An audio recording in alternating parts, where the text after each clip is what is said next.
Hair discrimination has and continues to be one of many controversial inequities members of the Black community face in schools and workplaces across the U.S. Many people have sacrificed education, jobs, and other opportunities due to discriminatory dress codes and hair policies. Now the Crown Act, first passed in California, is one step closer to becoming a federal law. It would prohibit schools and workplaces from discriminating against a person's hairstyle, such as locks, braids, twists, and knots.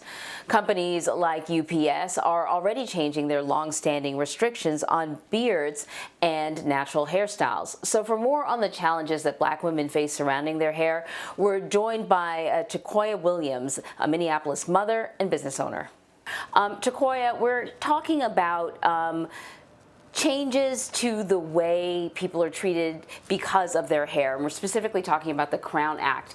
But you were a former employee at a Minneapolis social services agency for years. Did you have experiences with hair discrimination? You've shared some of your stories before, so what happened there? Absolutely. Thank you so much for having me today and allowing me to share my truth. Um, I have worked at several social service agencies where I always have to be conscious of my hair. So I've had this happen a couple of times. Right now my hair is pulled back, but I usually have my hair in an afro puff, really curly. And so I find that people think that it's okay to touch your hair and that there's a whole conversation around my hair when I'm just trying to exist. I'm trying to do my job, and that doesn't affect my performance whatsoever. It just literally grows out of my head. So I've definitely had this experience several times. And CBS News spoke with you about your experience with coworkers touching your hair, where you said this isn't a petting zoo. This is a conversation that Black people in this country are intimately familiar with. I can't tell you how many times as a little kid people would ask me, does my hair get wet? What does it feel like? Does it grow? Even when my hair was long, people would say, does your hair ever grow? And it's funny because when you're a little kid, you don't understand what people are talking about because you know that your hair gets wet, you know that your hair grows, and you know that your hair feels like hair. So explain to our viewers what the conversations were with your coworkers about touching your hair, and how'd you react? So around the time that I was working for this social service agency, which was between 2015 and 2016, there was a lot more conversation about identity and things like that, and just race-related things. So as I grew to, love my own hair because I had followed this narrative that it has to be straight, it has to be relaxed, and things like that. I started wearing it out, and coworkers would say, "Oh my gosh, it's so big, it's so fluffy," and just making a lot of comments on it. And so as I became more confident about who I am, I started saying, like, it's inappropriate to comment on the way that I look. If you think that something looks nice, you can just say it looks nice. And there's nothing wrong with humble curiosity, but then it becomes a microaggression. It becomes the center of conversation, and then people are actually touching, which I'm about consent. You need to ask someone, and that's kind of weird. I don't think I've ever asked a coworker if I could touch their hair. So that's something that kind of made me feel even more like, is this because of my racial identity? Because I've never seen anyone say, can I touch a white woman's hair in the workplace? I also had other coworkers, one other one in particular that also wore an afro, and people would do the same thing to her. We've had someone literally come up and put their hands into her afro before. So it's just really inappropriate, and it's very ostracizing.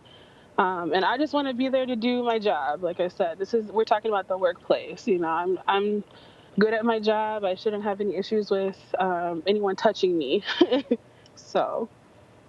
So the Crown Act, which passed in California, would prohibit, discrimination for one's hair in schools and workplaces. And what we're talking about, just to sort of make it clear, is we're not talking about the difference between professional hair and non-professional hair. We're still talking about neat, professional-looking hairstyles, but the fact that professional has been defined for many, many years, for decades, in a very specific manner. Like you talked about, your hair needs to be straight. You can't wear locks. You can't wear braids. And in some environments, in some workplaces, that's clearly stated.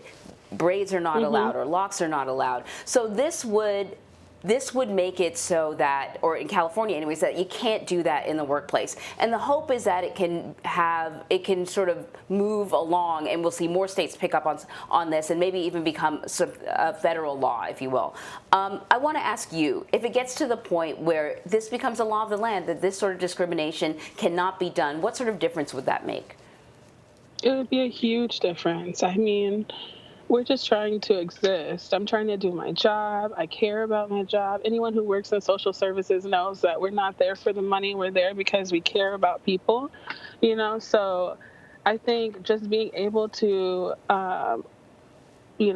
navigate the workplace without that being an extra additional barrier to doing your work is amazing. And to have that legislation that's gonna back you is just phenomenal. So I think it needs to be in all 50 states.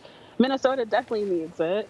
I don't know if you've heard of the term Minnesota nice, but a lot of people are like passive aggressive, and that's where the microaggression stuff comes out. And so I think this is groundbreaking, and it's a great start, and I'd like to see it everywhere. And it would make me feel empowered as a woman of color, as a Black woman, to have that legislation. You actually touched on something. You touched on something that I kind of wanted to bring up, because legislation is one thing, because it means that, you can't have a policy that discriminates, and it's very clear. But you talked about Minnesota Nice, and whenever we've talked about this, and I've shared this story before, working at another television station, and having a producer pull me aside to let me know that the news manager said to him, I don't think she has 6 o'clock hair. This is when my hair was curly. That my curly hair didn't essentially look like prime time. Wasn't good enough for prime time. It was something that the manager would never tell me, but the producer, who was my friend, told me. That sort of stuff isn't written down anywhere, right? And these are the kind of little microaggressions or passive-aggressive behavior that has a long-term effect on your progress in a job, whether or not you feel comfortable in a place. I want to ask you, do you hope that not only does a law like this mandated that employers have to behave in a certain way, but also helps to shift the culture a little bit? Because there's some things you just can't mandate. There's some things you can't just write into a law. People have to get it. Absolutely. And what I find, too, just working in social services is that right now I've been hearing a lot about equity, and that, 58% of the people at my current employer are people of color. But I look at how many of those people of color are in a position of authority. There's one Black director out of several directors. So I think a power shift needs to happen as well, to your point, change the culture. I know there's a lot of, people who mean well, but don't understand the impact of these types of behaviors, these sayings, these things, and especially, to your point earlier about just growing up and feeling like, why is everybody saying this about my hair? And so there's a little insecurity a little bit too of am I going to be perceived well? So I think if you see people who are in director positions and the CEO and all of that are looking like you and that are advocating for you, that also is important. So yeah. No, you speak beautifully and eloquently, Turqouya, about what the situation means and what it means to you. And I love how you said, first of all, thank you for the work that you do, because we know that people don't go into social service work, social workers, because of the money. And it's a necessity in this country, and we need more people like you doing that job. But so thank you for that. But also what you said, which I thought just sort of hit home to me, you said, we're just trying to exist here.